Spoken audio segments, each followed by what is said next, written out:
तू लाव जा मग बोल पूर्ण घे.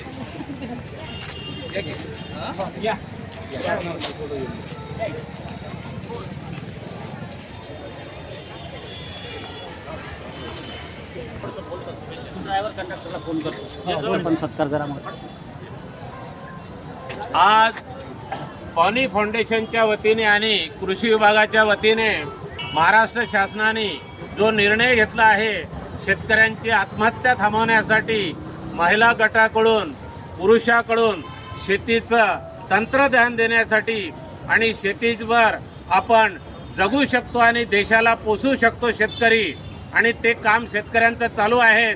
म्हणून महाराष्ट्र सरकारने घेतलेल्या निर्णयाचं तालुका कृषी अधिकाऱ्यांच्या मार्फत जे नियोजन केलं आणि 3 दिवसाचं आनंदवन येथे महारोगी सेवा समितीच्या वतीने जे नियोजन केला गेलेला आहे आनंदवनला, त्यामध्ये इथे जाणारे सर्व शेतकरी महिला आणि पुरुष 3 दिवसाच्या शिबिरामध्ये जे ज्ञान घेणार आहे, विद्वत्ता प्राप्त करणार आहे, त्याचा लाभ तालुक्यातील शेतकऱ्यांना होणार आहे.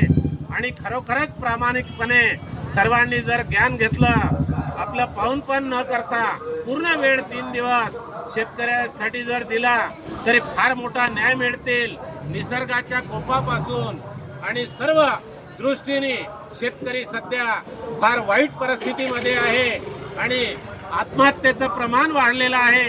ते थांबवण्यासाठी महाराष्ट्र शासनाचा निर्णय अतिशय योग्य आहे. मी महाराष्ट्राचे कृषी मंत्री, मुख्यमंत्री, पालकमंत्री, महसूल मंत्र्यांना हे नियोजनामध्ये छान लक्ष द्यावं, नाहीतर दिवसा मोर्चा रात्री पार्टीकडून वाट लावू नये. शेतकऱ्याच्या खंबीरपणे पाठीशी राहावं. मी कोसारा येथील शेतकरी 230 712 नंबर नारायण गोडे खूप खूप सर्वांना शुभेच्छा देतो. जय महाराष्ट्र, जय गणपती. इथे थांबतो.